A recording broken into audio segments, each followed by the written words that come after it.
Dobar dan, ja sam Makiko. Sarma je jedno od mojih omiljenih recepta i spremam je vrlo često.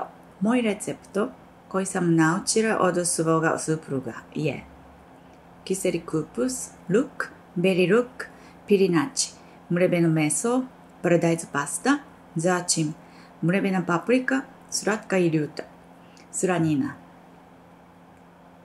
Odvojite listove kupusa i potopite u vodu. Danas sam stavila oko 5 minuta.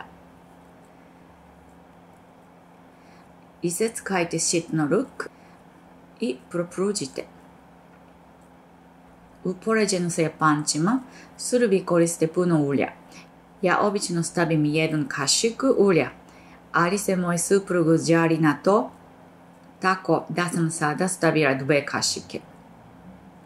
Dodajte meso i istinstajte, potom pirinači, začine na kraju.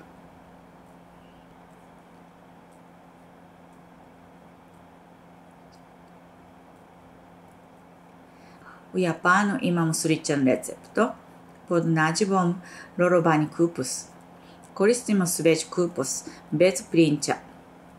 Više volim sarmu jer sadrži pirinači, a kiseli kupus daje duboki ukus.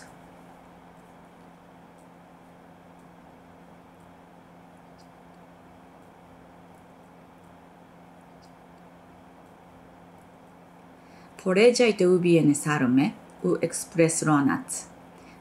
Dodajte slaninu, paradajz, pastu i vodu i kuvajte.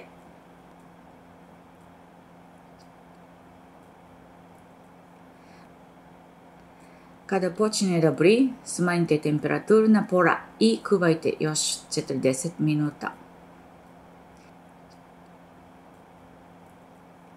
Jedna stvar koju ne mogu da prihvatim je da moj suprug seče sarmu na male komade prejera.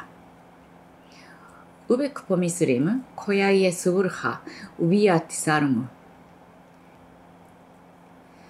Ovako ja obično radim.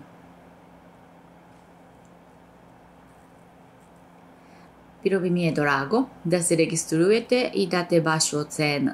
Hvala vam na pažnji.